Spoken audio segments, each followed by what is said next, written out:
স্বাগত জানাচ্ছি একাত্তর জার্নালে, সঙ্গে আছি আমি মাহবুব হাসান। সংবাদ পর্যালোচনা ভিত্তিক নিয়মিত এই অনুষ্ঠানে আমরা খবরের নানান বিশ্লেষণ করি। পত্রপত্রিকায়, টেলিভিশন, ডিজিটাল মিডিয়া এবং নিউজ পোর্টালে যেসব খবর শিরোনাম হয়ে থাকে আমরা তা জানিয়ে দিই। সেই খবরের সঙ্গে যুক্ত মানুষদেরকে আমরা সংযুক্ত করি আমাদের আলোচনার টেবিলে। আমাদের স্টুডিও এবং অনলাইনে সংযুক্ত থাকা অতিথিরা সেসব খবরের গভীরে ঢোকেন। আজ আমার সঙ্গে আছেন সিনিয়র সাংবাদিক এলাহি নেওয়াজ খান। আপনাকে স্বাগত জানাচ্ছি একাত্তর জার্নালে।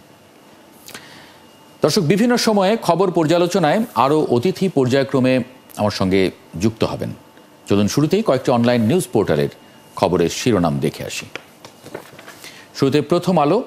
ফিনান্সিয়াল টাইমসকে দেওয়া সাক্ষাৎকার, নির্বাচনে জয় ও এককভাবে সরকার গঠনে আত্মবিশ্বাসী তারেক রহমান। নির্বাচন দিয়ে দিলে সম্মান বেঁচে যাবে, এই চিন্তা যেন উপদেষ্টারা না করেন, সার্জিস আলম। আমিনুলি আবার বিসিবি সভাপতি, সহসভাপতি কারা? বাংলা ট্রিবিউন। স্বর্ণের ভরি ছড়ালো 2 লাখ টাকা।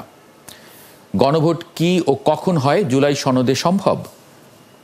মাত্র 27 দিনের মাথায় কেন পদত্যাগ করলেন ফরাসি প্রধানমন্ত্রী, কোন পথে ফ্রান্স? BDNews24.com। খুলনায় যুবককে মাথায় পিস্তল ঠেকিয়ে গুলি করে হত্যা, কর কাঠামো কোথায় সংস্কার দরকার জানতে টাস্কফোর্স করল সরকার। এই ছিল এই মুহূর্তের প্রধান অনলাইন পোর্টালগুলোর সংবাদ শিরোনাম। আমরা আলোচনা করতে চাই একটি খবর ঘিরে। বাংলা ট্রিবিউন যে খবরটি করেছে, এই খবরটি গতকাল থেকেই, বিশেষ করে এখনও এটি চলমান আছে খবরটি। গণভোট কি, কখন হয়, জুলাই সনদে গণভোট কিভাবে সম্ভব? আমরা যদি একটু পড়ি, আবারও আলোচনায় গণভোট, হ্যাঁ বা না ভোট। বাংলাদেশে জুলাই সনদ বাস্তবায়নে জনগণের অংশগ্রহণ নিশ্চিত বা সম্মতি নেওয়ার জন্য একটি গণভোট আয়োজনের বিষয়ে কথা বলছে জাতীয় ঐক্যমত্য কমিশন। সম্প্রতি কমিশনের সদস্যরা গণমাধ্যমকে জানিয়েছেন, গণভোট যদি নির্বাচনের দিন অনুষ্ঠিত হয়, ভোটাররা আলাদা ব্যালট পেপারে হ্যাঁ বা না ভোট দিয়ে জানাবেন তারা সনদটি সমর্থন করেন কিনা। এরপর যে দল পরবর্তীতে সংসদ গঠন করবে তারা সনদ বাস্তবায়ন করবে। এভাবে খবরটি এগিয়েছে। সেখানে বিশেষজ্ঞদেরও মতামত নেওয়া আছে। আমরা যদি একটু অতিথিদের যুক্ত করে নেই।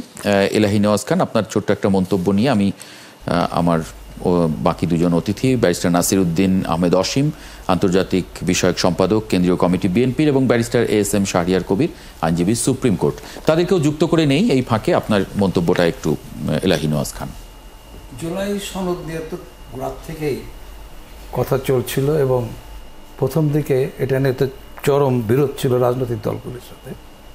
ধীরে ধীরে সেই দলগুলো যারা পরস্পর বিরোধী ছিল তারা আস্তে আস্তে দেখা যাচ্ছে যে এ ব্যাপারে একটা জায়গায় অনেক কাছে আসছে এবং শেষ পর্যন্ত একটা গণভোটের ব্যাপারে তারা সিদ্ধান্তে আসছে।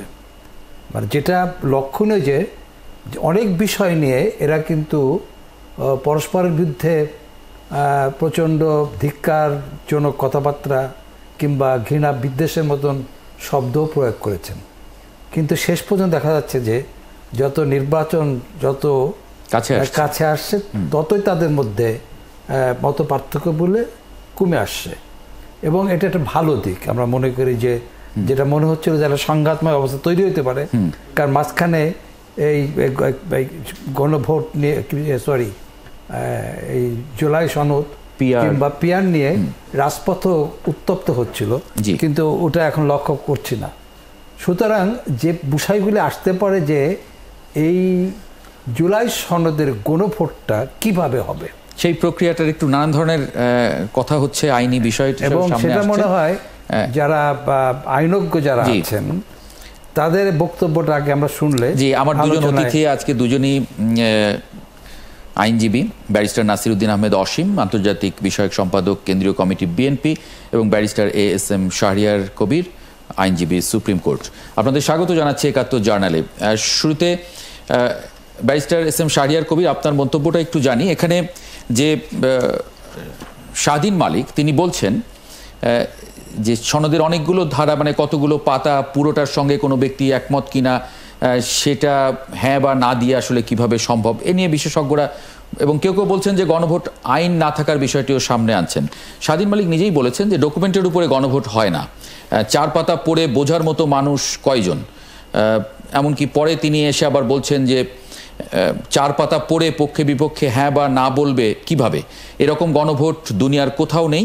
এছাড়া দেশে এখন গণভোটের কোনো আইনও নেই। ব্যারিস্টার শাহরিয়ার কবির। ধন্যবাদ।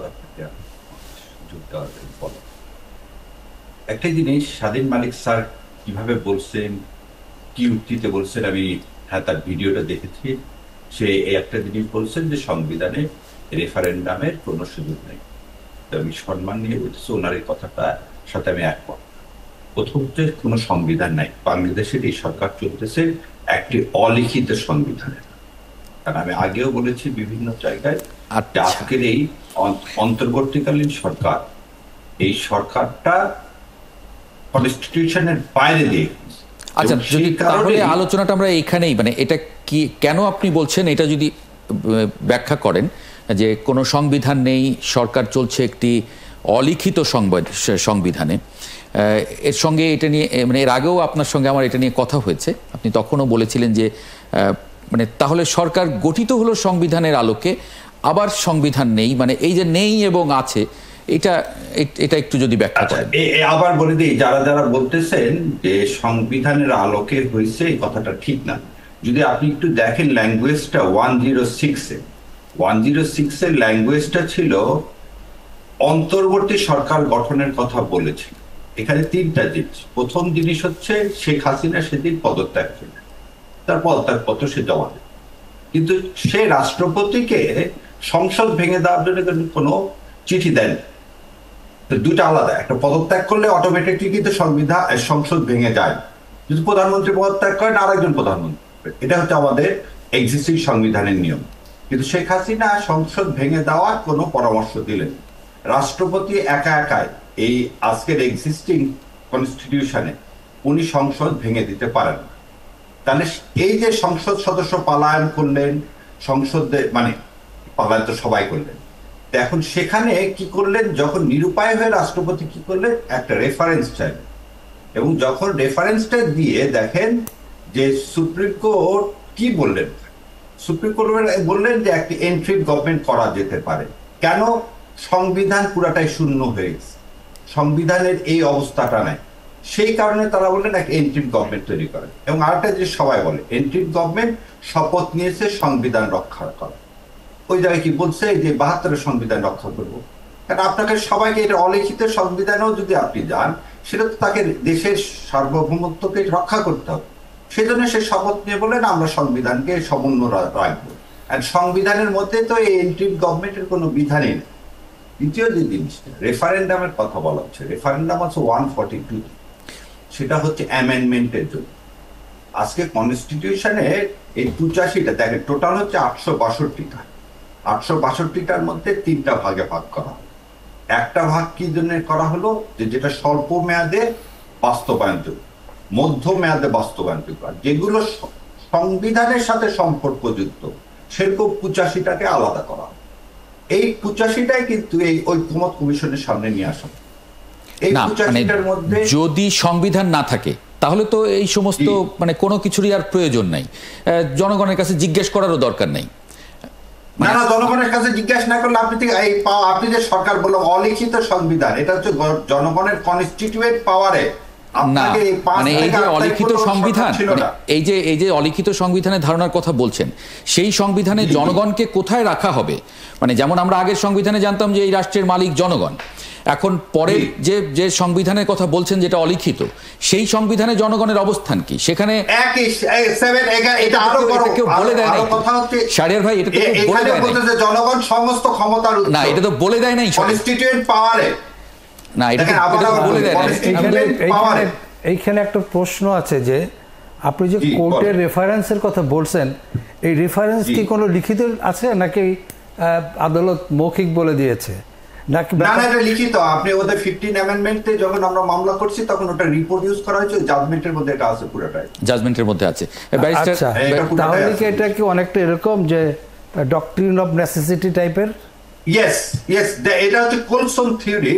কলসনের যে থিওরিটা ছিল ডক্ট্রিন অফ নেসেসিটি বলেন আর কনস্টিটিউয়েন্ট পাওয়ার বলেন, যে grand norm theory, grand norm theory হচ্ছে, গ্র্যান্ড নম্বর থিওরিতে হচ্ছে বলা হচ্ছে যে জনগণ সকল ক্ষমতা উৎস, জনগণ তার অভিপ্রায়ে যে সরকার গঠন করে সেই সরকার যতদিন পর্যন্ত পার্লামেন্টে আর একটা কনস্টিটিউশন আসবে না ততক্ষণ পর্যন্ত কি হবে, সেই সরকারটা ওই অলিখিত সংবিধানের আন্ডারে চলবে। যেমন 1970 সালে আমাদের এখানে কোনো কনস্টিটিউশন ছিল না, সরকার পরিচালিত হয়নি, ঠিক সেরকম এই সরকারটা এবার পরিচালিত। এখন আপনি যেটা আসছে রেফারেন্ডামে, দেখেন রেফারেন্ডামে আমি একটু পরে আসছি, এটা এটা এটা মানে একটা একটা করে না গেলে আসলে পুরো জট পেকে যাবে।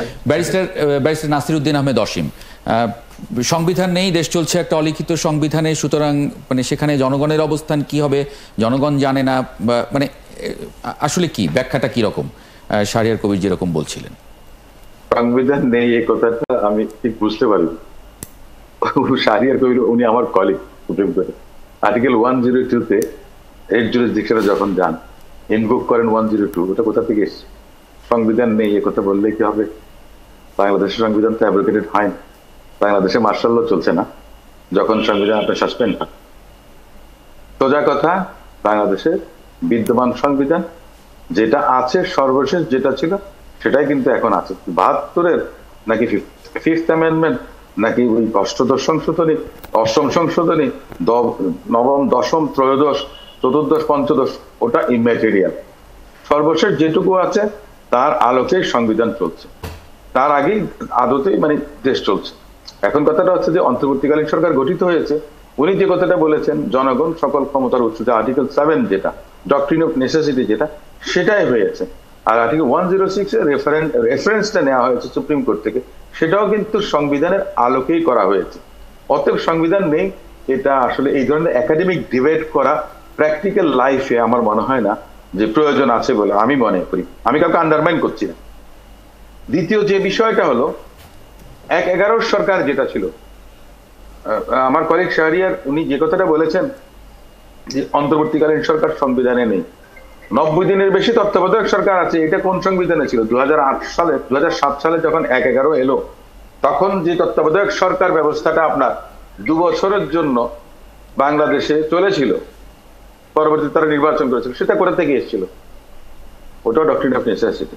তো সংবিধান নেই বলে কোনো কথা নাই, জনগণের অভিপ্রায়ের কথা যেটা বলা হয়েছে, pious will of the people of the country for the sake of state security and the people's security, আমরা সেটাকেই বলি যে সাংবিধানিক যে অভিপ্রায় ওটা ওখান থেকেই এসছে। অতএব আমি মনে করি যে আগামী তো দেশটা এভাবেই চলবে বা চলছে যতক্ষণ পর্যন্ত না পরবর্তী সংসদ আসবে। সংবিধানের অ্যামেন্ডমেন্ট সেটা পরবর্তী বিষয়। তো এই ব্যাপারে আমি খুব বেশি কিছু মানে আমার জ্ঞান যেমন সীমিত, বলাটাও আমার সীমিত, তবে আমি এটুকু বলতে পারি যে সংবিধান খুব বেশি করেই আছে যেটুকু থাকার কথা ছিল, সংবিধান কেউ স্থগিত করে, এটাই বাস্তবতা। 111-এ তো আসলে জরুরি অবস্থা ঘোষণার বিধান সংবিধানে আছে, যেখানে বত্তাটা ঘটছে যে 90 দিনের বেশি, এটা পরে আবার এটা করতে হবে, 90 দিনের পরে এক্সটেনশন করার জন্য পার্লামেন্টে অনুমোদন লাগবে, কিন্তু সেটা এবং সেটা 120 দিনের বেশি হতে পারবে না, লাগবে সেটা হয় না, এটা 2 বছর কন্টিনিউ করছে। সুতরাং এখানে এটা একটা বত্তাই ঘটেছে।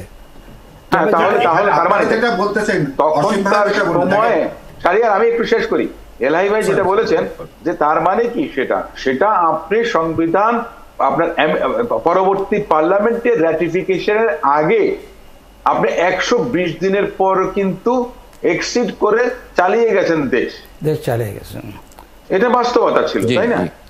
পরবর্তী পার্লামেন্ট সেটাকে রেটিফাই করেছে, অনেক কিছু আবার করেনি, যারা জরুরি বিধানমালা ছিল অনেক কিছু সেগুলো কিন্তু করেনি। কিন্তু তো কোনটা করবে কি করবে না সেটা পরবর্তী পার্লামেন্ট সিদ্ধান্ত নেবে। জি সরি শাহরিয়ার ভাই। এখানে কি বিষয়টা কি আরেকটু এক্সপ্লেন করি? বিষয়টিকে এরকম, বিষয়টিকে এরকম যে কি বলে সামরিক অভ্যুত্থান, গণ অভ্যুত্থান, যেমন পাকিস্তানে বারবার যখন মিলিটারি টেক ওভার হয়েছে, সংবিধান স্থগিত হয়ে গেছে, তখন কোর্টের রায় হলো যে ডক্ট্রিন অফ নেসেসিটি। এখানে আসলে মূলত ব্যাপারটা কি তাই দাঁড়াচ্ছে। এই প্রশ্নের উত্তরটা একটু এখানে- শাহরিয়ার ভাই একটা বিরতি নেই, বিরতি নিলে না হলে মানে একটু পরিষ্কার করে উত্তরটা নেওয়া যাবে না। ঠিক আছে। বিরতি থেকে আসি, একটু সময় পাবো তখন তাহলে। দর্শক, একটা ছোট্ট বিরতি নিয়ে ৭১ জার্নালে ফিরে আসছি এই প্রশ্নটা ব্যারিস্টার শাহরিয়ার কবিরকে রেখেই। সঙ্গে থাকবেন আশা করি। আমরা যে আলোচনার মধ্যে ছিলাম, এস এম শাহরিয়ার কবিরকে, ব্যারিস্টার শাহরিয়ার কবিরকে একটা প্রশ্ন রেখেছিলেন এলাহি নওয়াজ খান। সেই প্রশ্নের উত্তর থেকেই একটু শুরু করতে চাই। ব্যারিস্টার শাহরিয়ার কবির, আচ্ছা আরেকবার যদি একটু যুক্ত করি, এলাহি নওয়াজ খান একই প্রশ্ন তো আমরা নাসিরুদ্দিন অসীমের কাছ থেকেও নিতে পারি উত্তরটা। জি, যেতামই তাহলে। ব্যারিস্টার নাসিরুদ্দিন আহমেদ অসীম। আমি এলএ নিউজ ভাই, প্রশ্নটা ছিল যেটা আমার একটু যেহেতু আরেকবার যদি একটু আমি বলতে চেয়েছিলাম যে জি। আমাদের সাথে, আমাদের বাংলাদেশ পাকিস্তান অভ্যুত্থানের সাথে তো সম্পর্কিত আমরা অনেক বহু বছর ধরে। তাই কখনো এটা সামরিক অভ্যুত্থান, কখনো গণ অভ্যুত্থান। এবার যেটা হয়েছে গণ অভ্যুত্থান, গণ অভ্যুত্থানের মাধ্যমে একটা সরকার চলে গেছে, পদত্যাগ করে চলে গেছে, তার বিদায় নিয়েছে। তো এই অবস্থায় যেটা আগে বলেছিলাম যে এই ধরনের অবস্থায় রেফারেন্স আরও আছে বুঝি। পাকিস্তানে এরকম মার্শাল্লাহ মিলিটারি টেক ওভারের পরে আদালত থেকে যেটা বারবার নেওয়া হয়েছে যে ডক্ট্রিন অফ নেসেসিটি, আমি সেটাই বলতে চাচ্ছি। এটা আমাদের এখানে যেটা ঘটেছে মূলত এটাই সে ধরনের একটা, যাকে কোনো অবস্থাতেই বলা যাবে না যে এটা একটা বেআইনি অবৈধ সরকার। যথার্থ বলেছেন আপনি। না, আপনার এই সামরিক কথাটা তো বেআইনি বা অবৈধর কথা এখানে আসতেছে না। কথা জি। হচ্ছে যে আপনারা সংবিধান অর্ধেক মেনে নিব, কিছু মানবো, কিছু মানবো না।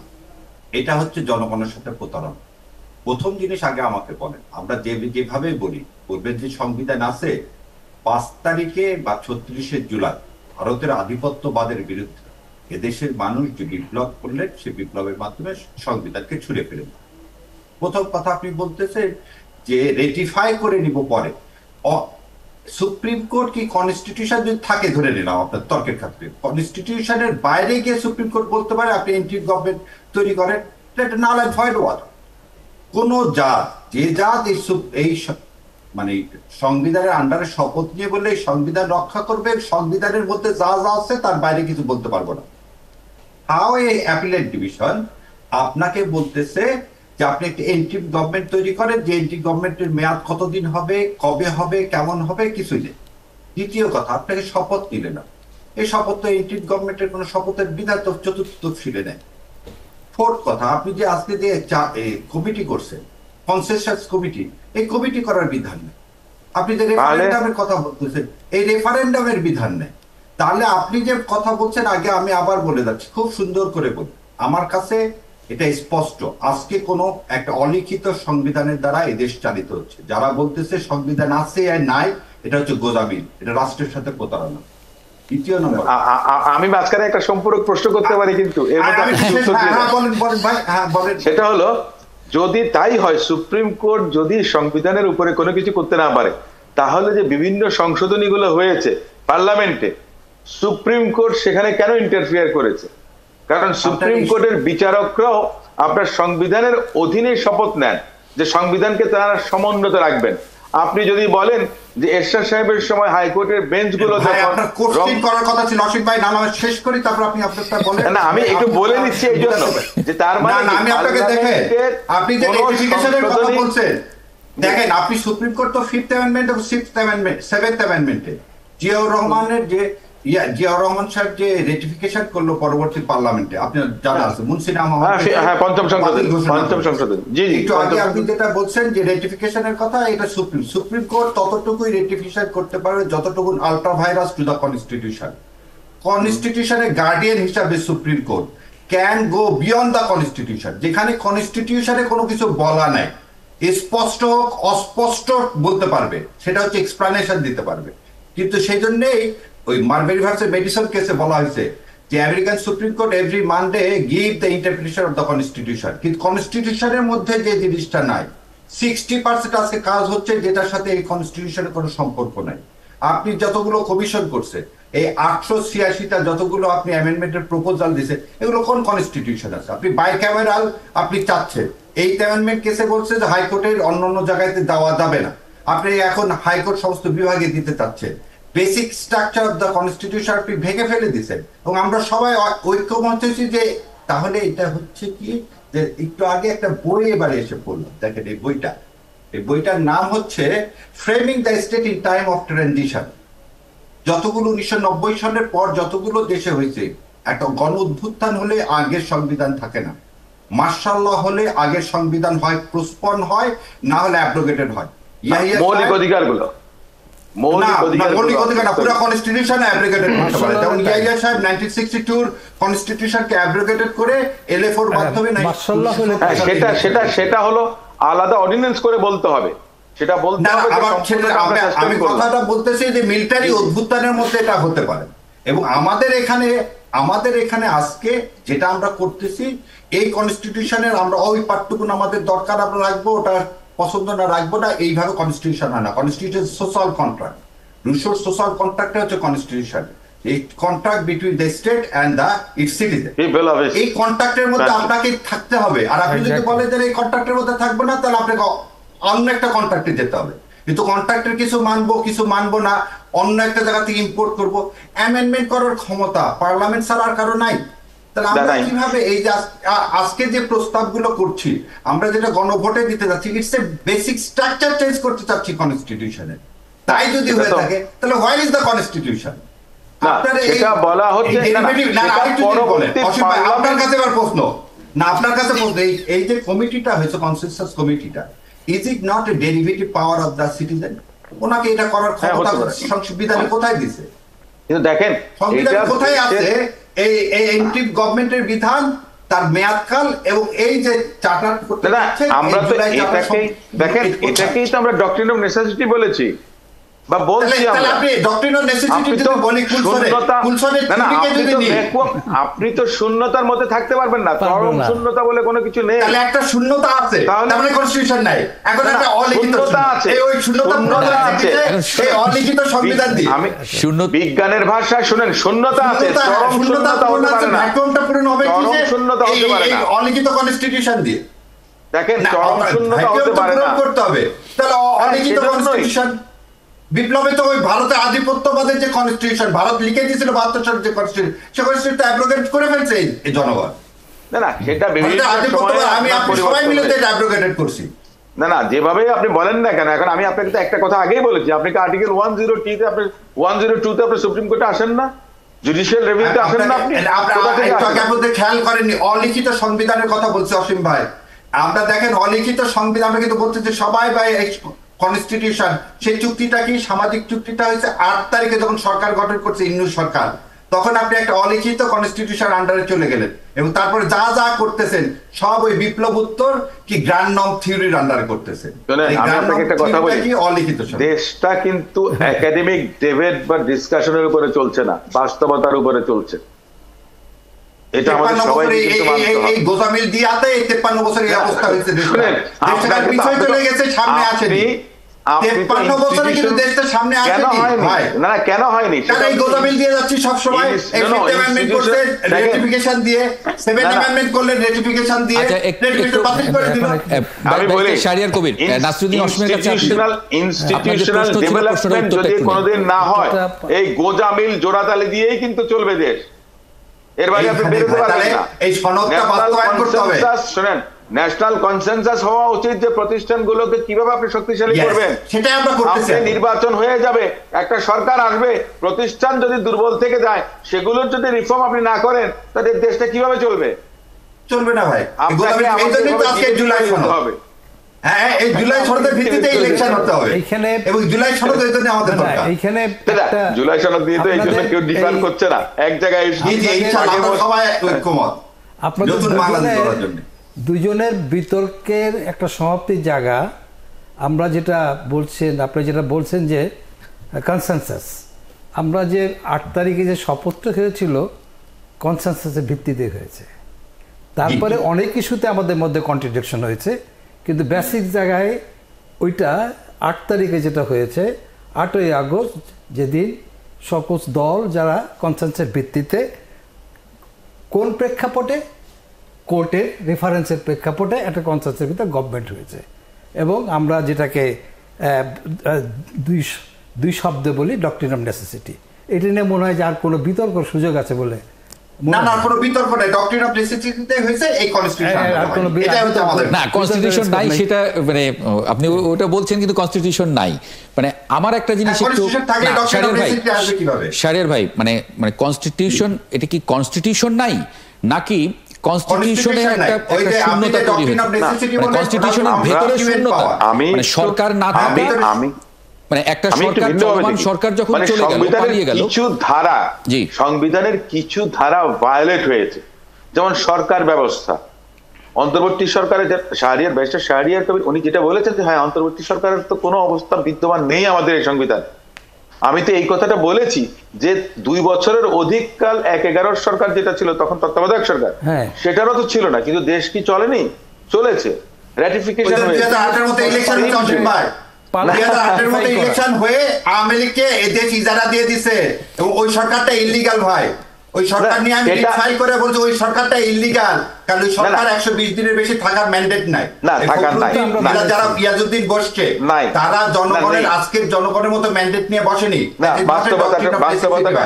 এটা হচ্ছে আরবি ব্যাক গভর্নমেন্ট ছিল এবং ইন্ডিয়ার ব্যাক গভর্নমেন্ট ছিল বলে 2000 সম্পূর্ণ আলাদা। আজকের কনস্টিটিউশন ভায়োলেট হয়েছে শাহরিয়ার ভাই, ষড়যন্ত্রের সরকার। না না, আমি একটু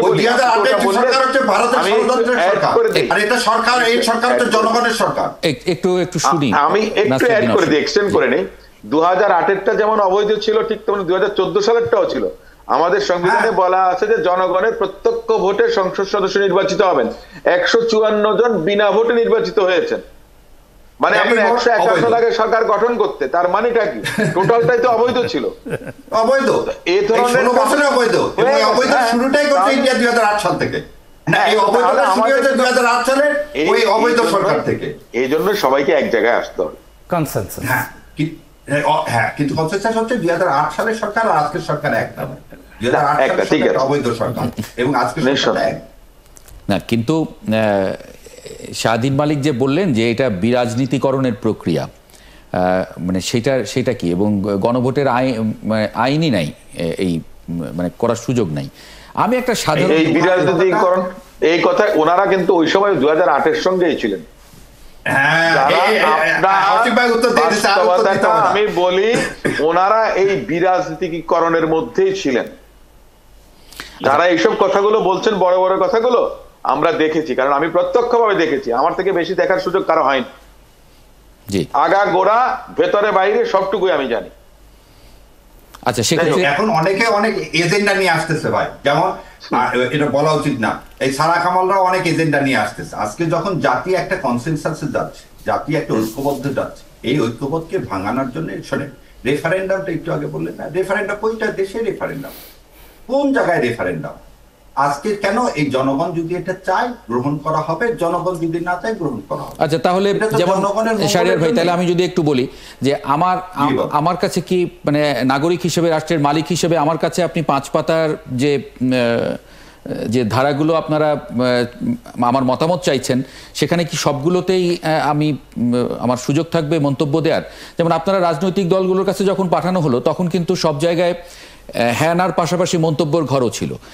আমি কি এখন এই যে 80টি বা 100-র উপরে যেগুলো সংশোধিত হতে যাচ্ছে, আমি 85টার একটা প্যাকেজ আমি একটু বলে নিই, তাহলে আপনার জন্য সুবিধা। জি, 85টা মিলে একটা প্যাকেজ, এবং সনদের কোশ্চেনটা আসবে এটা যে এই সনদকে আপনি গ্রহণ করেন কি না, হ্যাঁ বা না। 85টাই মানে 85টার মধ্যে 60টি আমি 60টি আমার ভালো লাগলো, আর 25টি আমার মনে হচ্ছে যে 25টি হলে দেশের জন্য ভালো হবে না।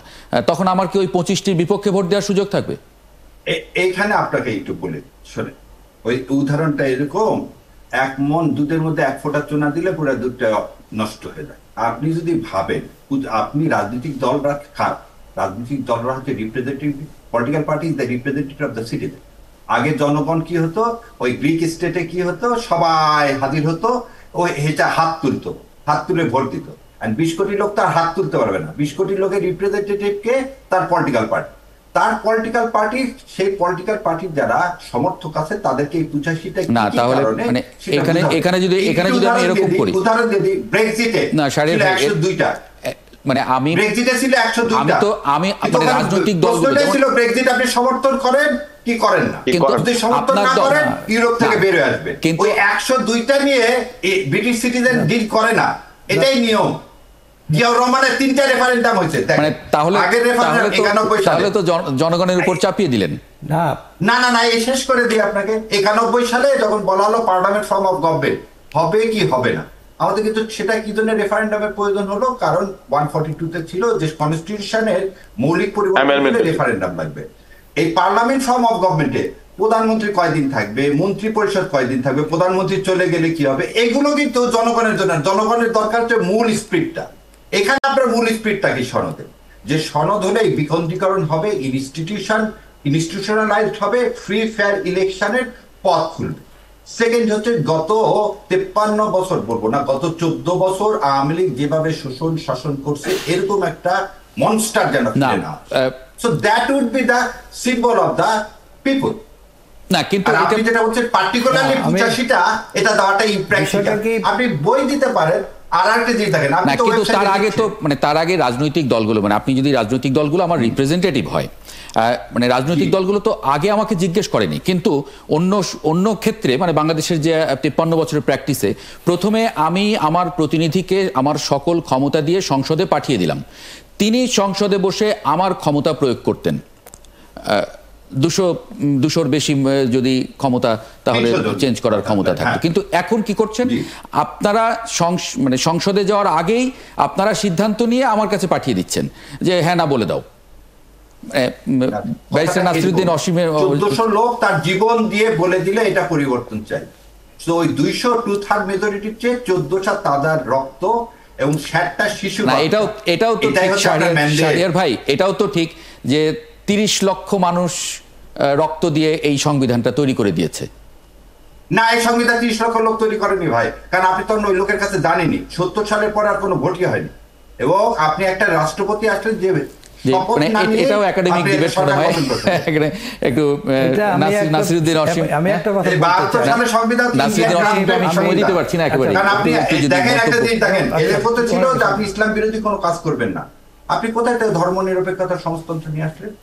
বিসমিল্লাহির রহমানির রহিম ছিল আমাদের এলএফওতে ছিল বিসমিল্লাহ, আপনি ওখানে সই করলেন। আপনার যে 70 সালের ম্যান্ডেট ইলেকশনে, সেখানে আপনি বলছেন আওয়ামী লীগ যে আমি ইসলাম বিরোধী কোনো কিছু করব না। তা আপনি ধর্ম নিরপেক্ষতা, না সেটা আওয়ামী লীগের, সেটা আওয়ামী লীগের ভুল, সরকারের ভুল, আমি এই ধরনের কাজ করবেন না। সেটা তাহলে আপনি 72 সালের কনস্টিটিউশনে একটা প্রতারণা থেকে শুরু। ব্যারিস্টার নাসিরউদ্দিন আহমেদ অসীম কি মন্তব্য বা কি উত্তর দেবেন?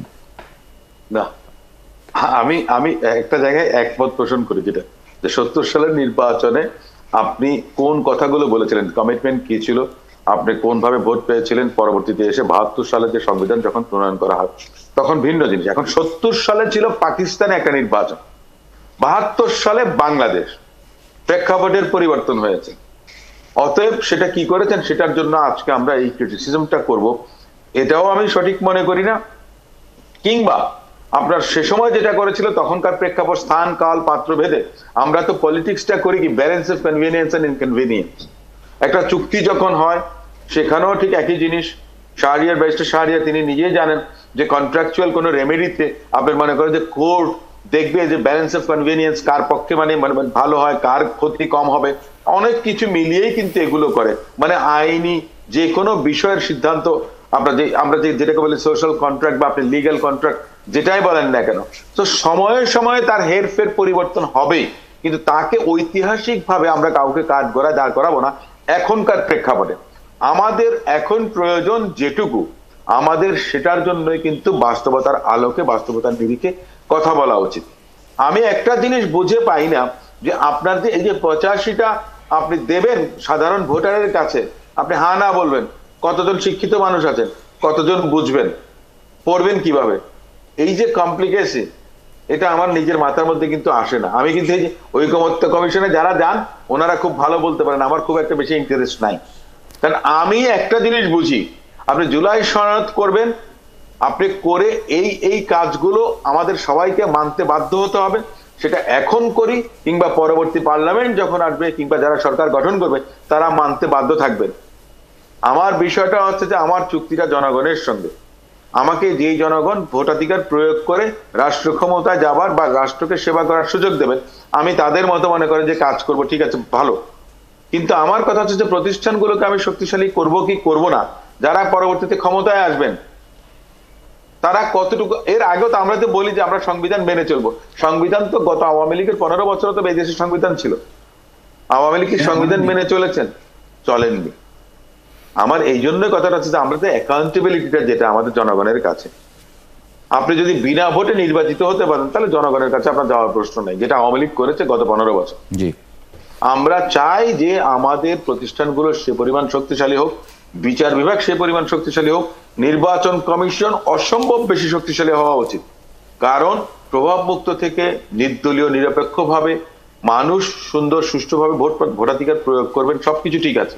একটা সরকারও হবে, কিন্তু সরকারও যে শাহরিয়ার কবির ভাই যেটা বললেন যে পরবর্তীতে মনস্টারের মতো কাজ করবে না, এই নিশ্চয়তাটা কে দেবে? প্রশ্ন মন্তব্য যদি মানসিকতার পরিবর্তনটা আমার কাছে খুব বেশি প্রয়োজন বলে মনে হয়। আমার মনে হয় অসীম সাহেব যেটা বলছেন যে আপনি সব কিছু চমৎকারভাবে করেন, আপনি একটা সুন্দর সংবিধান করেন, আপনি যত আইন কানুন যা কিছু করেন না কেন, আপনার যদি মানসিকতা না থাকে, আপনি আদালতকে সম্পূর্ণ স্বাধীনতা দিলেন, কিন্তু যিনি বিচারক হিসেবে বসলেন তিনি যদি স্বাধীনতা ভোগ না করে কোনো দলের নির্দেশনা হিসেবে চলেন তাহলে স্বাধীনতা মূল্যহীন হয়ে যাবে। আমাদের দেশে যে প্রশ্নটা বারবার যেটা আসছে সেটা হলো আমরা গণতন্ত্রের কথা বলি, গণতন্ত্রকে প্রাতিষ্ঠানিক রূপ দেওয়ার কথা বলি, কিন্তু যখন আমাদের সুযোগটা আসে তখন আমরা টাইরান হয়ে যাই। এই জায়গা থেকে বেরিয়ে আসার জন্য আমাদের আসলে এমন কিছু কনসেনসাস শর্ত দরকার, যেটা এই কমিশনে জুলাই কমিশনে করার চেষ্টা করা হচ্ছে। তর্কটা ওইখানে হতে পারে যে আমরা এটা ইমপ্লিমেন্টটা করব কিভাবে এটা, এবং আমি মনে করি আমি যেটা মনে করি যে এটা আমাদের যারা এটার সঙ্গে সংযুক্ত রাজনৈতিক দল আছে, আপনারা সবাই মিলে প্রকাশ্যে জনগণের সামনে দাঁড়িয়ে বলেন যে আগামীতে রাষ্ট্র চালানোর জন্য এই বিষয়গুলি আমরা একমত হয়ে চলব। হাতের উপরে হাত রাখেন, তো বলাই হবে ভাই, সবার উপরে হাত রাখেন, হাতের উপরে হাত রাখেন সবাই। পার্লামেন্ট হবে এর একটা বত্তায় আমরা পড়ব না, যদিও আমরা ওই আমাদের লোকেরা কিন্তু আল্লাহর কসম খেয়ে মিথ্যা কথা বলতে একটু বাধে না, এরকম একটা জাতের মধ্যে আমরা বাস করি। তারপরে এটা মানে তবুও আমি মনে করি যে জুলাই বিপ্লব আমাদের এতগুলি, আমাদের শিশু বলি যাদের বয়স 17-18 বছর, যারা জীবন দিয়েছে এরকম একটা বিপ্লবের জন্যে, এরকম একটা পরিবর্তনের জন্য, তাদের জন্য অন্তত রাজনৈতিক নেতাদের আসলে সত্যিকার অর্থে কমিটমেন্টটা কোন পর্যায়ে থাকা উচিত এটা গভীরভাবে ভাবা, এবং সে অনুসারে বিতর্কের দিকে যত কম যে আপনারা একটা গণতান্ত্রিক প্রাতিষ্ঠানিক রূপ দিতে পারেন কিনা, আমার মনে হয় সে ব্যাপারেই সবার আমার মনে হচ্ছে সেটা ধীরে ধীরে আসছে। হ্যাঁ, না দেখেন আজকে সেই কিন্তু আপনার পয়েন্টগুলোতে একমত হয়েছে। এখন গত 5 তারিখে যেটা বসা হলো কিভাবে ইনফোর্স করা হবে, সেখানে কিন্তু একমত হয়ে গেছে যে গণভোটে হবে এবং 106 না হবে, এটাতেও কিন্তু একমত। এবং বাংলাদেশের ইতিহাসে কিন্তু 53 বছরের ইতিহাসে সমস্ত দল মিলে প্রথমে বলছিল হবে না, হট্টগোলভাবে ভেঙে যাবে। দেখেন প্রায় 53টা সিটিং হয়েছে। এটা তো আমাদের জন্য এই কনসেনসাস, আমাদের তো একটা ঐক্য, আমরা সবাই বুঝতে পারছি ভারতীয় আধিপত্যবাদের বিরুদ্ধে থাকতে গেলে আর একটা মনস্টার তৈরি না করতে গেলে আমাদের একটা সনদ দরকার, প্রাতিষ্ঠানিক রূপ দিতে হবে, এবং সেই বিষয়ে কিন্তু সবাই আমরা এগিয়ে যাচ্ছি এবং সংকীর্ণতার উপরে। জি, একটা বিরতি নেব এই পর্যায়ে। বিরতির পরে আমরা আলোচনা করব অন্য আরেকটি বিষয়ে একটু যুক্ত হব। অনেক ধন্যবাদ এস এম শাহরিয়ার কবির এবং ব্যারিস্টার নাসিরউদ্দিন আহমেদ অসীম, আপনাদের দুজনকে যুক্ত হবার জন্য একাত্তর জার্নালে। আরেকবার স্বাগত জানাচ্ছি একাত্তর জার্নালে। আমরা এই পর্যায়ে একটু কথা বলতে চাই। আজকে ফিনান্সিয়াল টাইমসে তারেক রহমানের একটি সাক্ষাৎকার প্রচারিত হয়েছে, এর আগে বিবিসিতে একটি সাক্ষাৎকার আমরা গতকালকে দেখেছি। সেই সাক্ষাৎকারে তারেক রহমান অনেকগুলো প্রসঙ্গে বলেছেন। সেই প্রসঙ্গগুলোর মধ্যে তিনি যেমন বলেছেন যে ভারতের সঙ্গে আওয়ামী লীগের একটা সম্পর্ক ছিল, বাংলাদেশের নয়, মানে অনেকটা কথাটা যদি ইয়ে করা যায় এরকম। এটা নিয়ে আসলে আপনার একটু মন্তব্য আশা করছি। তারেক রহমান, আমার মনে হয় তিনি যদি এটা দৃঢ়তার সাথে বলে থাকেন, ব্যাপারটা অনেকটা তাই, যে ভারত এবং আওয়ামী লীগের মধ্যে একটা ঐতিহাসিক সম্পর্ক ছিল এবং সেটা অব্যাহতই ছিল। এবং 2014-তে যখন ইলেকশনটা হবে তখন সুজাতা সেন যেটা এসেছিলেন, তিনি খুব পরিষ্কারভাবে আওয়ামী লীগকে করেছিলেন, মানে ক্ষমতায় আনার জন্য কথাগুলি তিনি বলেছিলেন। সুতরাং যে তারেক রহমান সঠিকভাবে বলেছেন, যদি বাংলাদেশের সাথে দ্বিপাক্ষিক সম্পর্কের ব্যাপারটা আসে তাহলে সম্পর্কটা এরকম হয় যে সরকারই আসুক না কেন সম্পর্কের মাত্রাটা একই রকম থাকে। আর যদি কোনো বিশেষ দলের সাথে সম্পর্ক থাকে তাহলে সম্পর্কটা দুই দলের মধ্যে আমাদের স্বার্থের বাইরে অনেক কিছু ঘটতে পারে, যেটা আমরা আওয়ামী লীগের ক্ষেত্রে দেখি। যখনই আওয়ামী লীগ ক্ষমতায় আসে তখনই লক্ষ্য করা যায় যে ভারতের সাথে সম্পর্কের ব্যাপারটা অন্যরকম, এবং ভারত অনেক কিছু কনসেশন দিয়ে থাকে। দ্বিপাক্ষিক ব্যাপারটা তখন একমতেরই মানে ইয়েতে আমলে নেওয়া হয় না। ব্যাপারটা যদি সেরকম হয়ে থাকে, আমার মনে হয় তারেক রহমান যথার্থই বলেছেন যে এটা এটা হলো পরিপূর্ণভাবে রাজনৈতিকভাবে একটি দলের সঙ্গে আরেকটি দেশের সম্পর্ক। জি, একটু যুক্ত করে নেই দর্শক, অধ্যাপক আক্কাস আহমেদকে, চট্টগ্রাম বিশ্ববিদ্যালয়ের রাষ্ট্রবিজ্ঞান বিভাগের অধ্যাপক, আপনাকে স্বাগত জানাচ্ছি একাত্তর জার্নালে। অধ্যাপক আক্কাস আহমেদ, আজকে বিক্রম মিস্ত্রি, ভারতের পররাষ্ট্র সচিব, তিনি মন্তব্য করেছেন যে ভারত আসন্ন যে নির্বাচন বাংলাদেশে হতে যাচ্ছে সেই নির্বাচনে নির্বাচিত সরকারের সঙ্গে কাজ করতে আগ্রহী, এবং তিনি বলেছেন যে একটা প্রশ্নের জবাবে শেখ হাসিনাকে ফেরত পাঠাতে আইনি বিষয়ে পরীক্ষা নিরীক্ষা চলছে। মানে আপনি যদি একটু রাষ্ট্রবিজ্ঞানী হিসেবে এটা একটু ব্যাখ্যা করেন, এই প্রথম এই ধরনের একটা বক্তব্য শেখ হাসিনার পক্ষ থেকে, শেখ হাসিনার কে ঘিরে ভারতের পক্ষ থেকে আসলো। ধন্যবাদ আসলে আমাকে এ বিষয়ে মন্তব্য করার সুযোগ করে দেওয়ার জন্য। আসলে আমরা এটা জানি যে ভারত আমাদের একটি বৃহৎ প্রতিবেশী, এবং আমাদের মুক্তিযুদ্ধ, মহান স্বাধীনতা থেকে শুরু করে আমাদের সবসময় তারা আমাদের বাংলাদেশকে সহযোগিতা করে আসছে। পরবর্তীতে বিভিন্ন রাজনৈতিক পট পরিবর্তনের কারণে তারা কিন্তু বিভিন্ন সময় তাদের পলিসি, তাদের পররাষ্ট্রনীতির ক্ষেত্রে পরিবর্তন এনেছে, এবং সর্বশেষ যে গত বছরের জুলাইয়ের যে গণ অভ্যুত্থান, সেক্ষেত্রে তারা মানে তাদের পররাষ্ট্রনীতির ক্ষেত্রে পরিবর্তন এনেছে।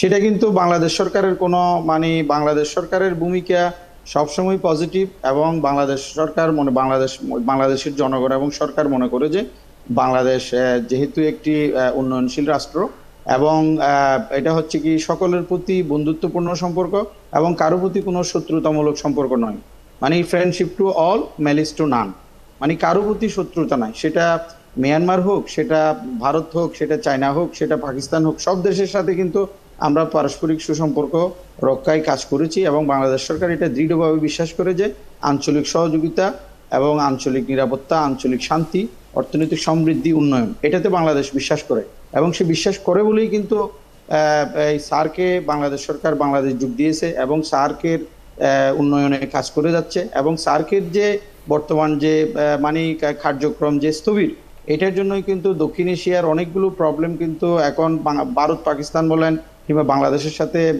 সাম্প্রতিক যে ভারতের যে বিষয়টা, সেটা কিন্তু সার্কে যে অকার্যকর হওয়ার কারণে। সার্ক কিন্তু কার্যকর হলে কিন্তু আমাদের দ্বিপাক্ষিক অনেকগুলো সমস্যা কিন্তু সমাধান হয়ে যায়। আমি যে কথাটা বলতে চাচ্ছি, শেখ হাসিনা প্রসঙ্গে ভারত যে এই মন্তব্যটা বিক্রম মিস্ত্রি করলেন যে হাসিনাকে ফেরত পাঠাতে আইনি বিষয় পরীক্ষা নিরীক্ষা করছেন তারা, মানে এটাকে কিভাবে আপনি মানে ব্যাখ্যা করেন?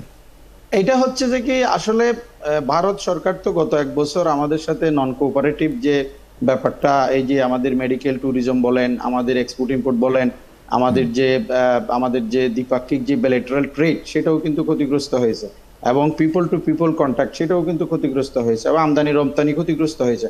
আমাদেরকে কিন্তু ধরেন অন্যান্য দেশের উপর নির্ভরশীল হতে হয়েছে, পাকিস্তানে যেতে হয়েছে, বার্মা কিংবা আপনার থাইল্যান্ড, ভিয়েতনামে গিয়ে আমাদের আমদানি করতে হয়েছে ভারত সরকারের এই পলিসির কারণে। তো ভারত সরকার বুঝতে পেরেছে আলটিমেটলি বাংলাদেশের মতো একটি বন্ধুপ্রতিম দেশ, যে দেশের খুবই সম্ভাবনাময়ী একটি রাষ্ট্র, যে দেশের ভূ রাজনৈতিক অবস্থা, তো এইটার জন্য সেজন্য আমি একটু এটা আপনার সাথে বিষয়টা একটু ক্লিয়ার করি। সেজন্য তারা তাদের দ্বিপাক্ষিক স্বার্থ, তাদের অর্থনৈতিক, রাজনৈতিক, কূটনৈতিক স্বার্থ বিবেচনায় রেখে এই ধরনের প্রস্তাব তারা দিচ্ছে, এবং আমার মনে হয় এটা অবশ্যই তারা তাদের স্বার্থের অনুকূলে যদি হয় তাহলে সেটা কিন্তু তারা করবে, এবং সেটা তাদের স্বার্থের জন্য তারা কিন্তু করবে। তাদের শেখ হাসিনাকে ফেরত পাঠাতে পারে, পাঠাতে পারে না, সেটা পাঠাতে পারে, কারণ তাদের জি আপনার কাছে ব্যাপারটা এরকম মনে হয় যে ভারত সরকার কিন্তু বারবার বলে আসছে যে তারা বাংলাদেশের নির্বাচিত সরকারের সঙ্গে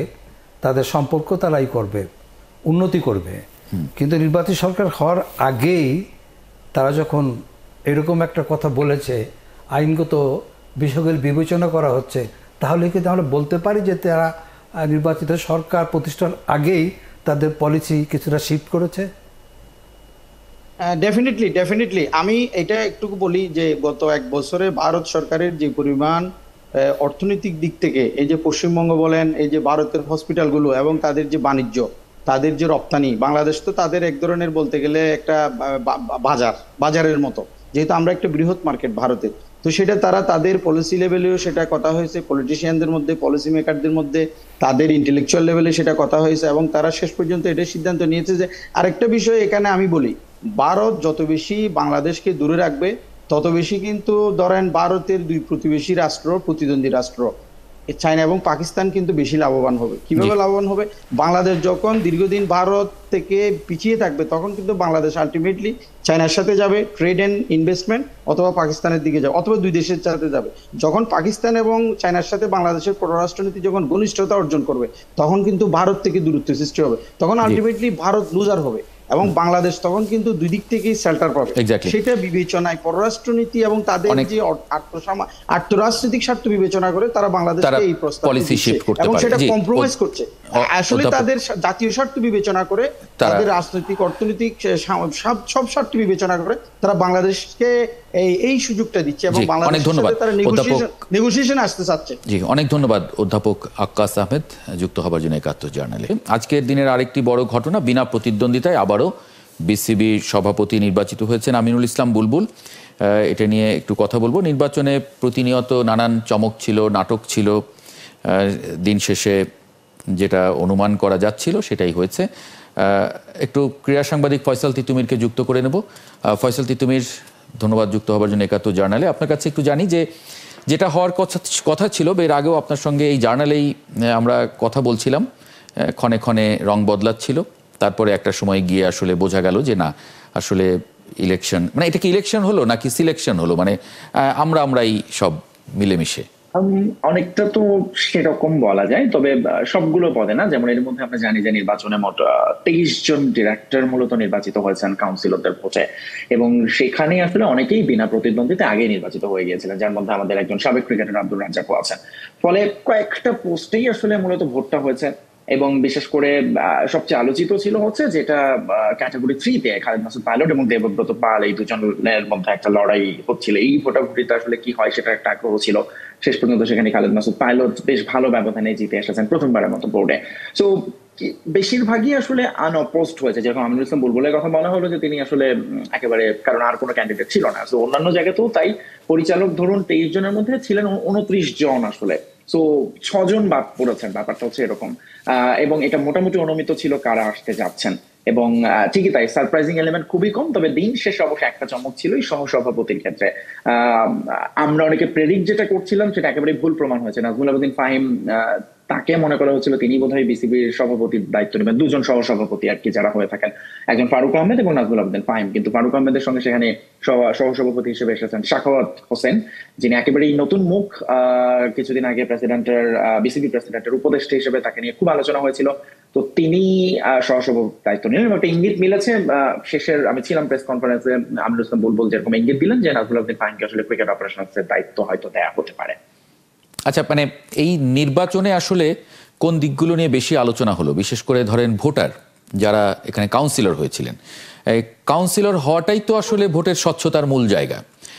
মানে সেই মানে কাউন্সিলরশিপটা কি আসলে স্বচ্ছ প্রক্রিয়ায় হয় আমাদের দেশে? মানে এটা নিয়ে তো অনেক জায়গায় অনেক ধরনের কথা দেখলাম, যে টাকা পয়সা লেনদেন ইত্যাদি নানান কিছু ইস্যু অতীতেও ছিল না যে তা নয়, অতীতেও ছিল, এখনো সেটার ধারাবাহিকতা গেছে। না, একদমই তাই, ওইটা থেকে আসলে বের হওয়া যায়নি। ইনফ্যাক্ট এই রকমই প্রশ্ন অনেকটা সরাসরি করা হয়েছে আমিনুল ইসলাম বুলবুলকে, যে নির্বাচনটাকে যদি আমরা কোট আনকোট বিতর্কিত বলি, বিশেষ করে কাউন্সিলর সেখানে একটা বড় ফ্যাক্টর। অনেকেই কোনো ক্রিকেটীয় ব্যাকগ্রাউন্ড ছাড়া রাজনৈতিক প্রভাবে কিংবা নানান প্রভাবেই আসলে হয়তো বা কাউন্সিলর হয়েছেন, যারা ভোট দিয়ে নির্বাচিত করেছেন ডিরেক্টরদের। এবং এটা আপনি ঠিকই বলেছেন যে বছরের পর বছর আসলে এই জায়গাটাতে একটা বড় ধরনের কারচুপিও আমরা বলতে পারি শব্দটা, ক্রিকেটীয় নিয়ম পরিবর্তন করা হয়েছে। এই কারণে অনেক সময় বিশেষ করে ক্যাটাগরি 2-তে, যেটা ঢাকার ক্লাবের ক্ষেত্রে একটা বড় পরিবর্তন আনা হয়েছিল, থার্ড ডিভিশন থেকে ভোটার কিভাবে নিজেদের পক্ষে রাখা যায় সেটার জন্য নানান রকম মেকানিক্যাল ইঞ্জিনিয়ারিং, ইলেকশন ইঞ্জিনিয়ারিং শব্দটার সঙ্গে আমরা পরিচিত, সেরকম করা হয়েছে। এবং এবারও তার একটা ছাপ ছিল। অনেক জায়গায় আমরা দেখেছি যে ধরুন রাজনৈতিক প্রভাবে আসলে অনেকে কাউন্সিলর হয়ে এসেছেন যাদের ক্রিকেটীয় কোনো ব্যাকগ্রাউন্ড নেই, এবং তারাই আসলে শেষ পর্যন্ত সেই প্রশ্নটা তো উঠেছে। এই কারণে এবারও এই প্রশ্নটা ছিল। তবে যেটা গুরুত্বপূর্ণ মেসেজ নতুন নির্বাচিত সভাপতির কাছ থেকে, যে একটা পক্ষ তো নির্বাচন বয়কট করেছে, যার মধ্যে তামিম ইকবাল একটা বড় নাম, এবং আরো অনেকেই আছে নির্বাচন নিয়ে সমালোচনা করছেন অনেকে। কিন্তু আমিনুল ইসলাম বুলবুল বলেছেন তিনি সবাইকে নিয়েই আসলে চলতে চান। বাট এটা এমন না যে সবাইকে নিয়ে, এটা একটা কথার কথা জানিয়েছেন তিনি। আসলে বলেছেন বিসিবি থেকে তাদের সঙ্গে যোগাযোগ করা হবে, বাংলাদেশ ক্রিকেট বোর্ড থেকে আসলে তাদেরকে কিভাবে ইনক্লুড করে বিভিন্ন কমিটিতে নিয়ে ক্রিকেটের স্টেক হোল্ডারদের সবাইকে নিয়ে কাজ করা যায়, সেই একটা ইঙ্গিত তিনি দিয়ে রেখেছেন। আমার কাছে তেমন কোনো প্রশ্ন নাই, তবে যেটা আমি বরাবর যেটা দেখে আসছি, আমাদের ক্রীড়া সংগঠনগুলো সবসময় রাজনৈতিক প্রভাব দ্বারা প্রভাবিত হয়ে আসছে। এবং এটা মানে এই যে নতুন বন্দোবস্তে নতুন বাংলাদেশে তার কোনো পরিবর্তন হলো না। স্বতঃস্ফূর্ত গণতান্ত্রিক ইয়েটা তো বাংলাদেশে শুরু হয় নাই, একটা আকাঙ্ক্ষা নিয়ে একটা বিপ্লব হয়েছে। তারপরে এই ছোট ছোট জায়গাগুলিতে মানুষ প্রত্যাশা করছিল যে এটা হয়তো বা একটা স্বতঃস্ফূর্ত গণতান্ত্রিক প্রক্রিয়া এখান থেকে শুরু হবে। কিন্তু ওই যে কায়েমি স্বার্থ এতটা বদ্ধমূল হয়ে গেছে, যে কারণে সংস্কারের কথাগুলো বলা হচ্ছে। আমরা পুরনো সিস্টেমের মধ্য দিয়েই চাচ্ছি যে পরিবর্তনগুলি, সেটা সম্ভব না, আমাদের সংস্কার দরকার। যে কারণে সংস্কারের প্রশ্নগুলি বারবার এসছে, কিন্তু দুঃখজনক হলেও বারবারই ওই কায়েমি স্বার্থের কারণে পজিটিভ কোনো সংস্কার আমাদের হচ্ছে না। সুতরাং এটা নিয়ে আমরা অত বিস্মিত হতভাগার মতন কিছু আমার কাছে মনে হয় নাই যেটা হয়েছে। জি জি, ফয়সাল তিতুমির, অনেক ধন্যবাদ যুক্ত হবার জন্য। একই সঙ্গে এলাহি নেওয়াজ খান পুরো সময় জুড়ে আমার সঙ্গে থাকার জন্য আপনাকে ধন্যবাদ জানাচ্ছি।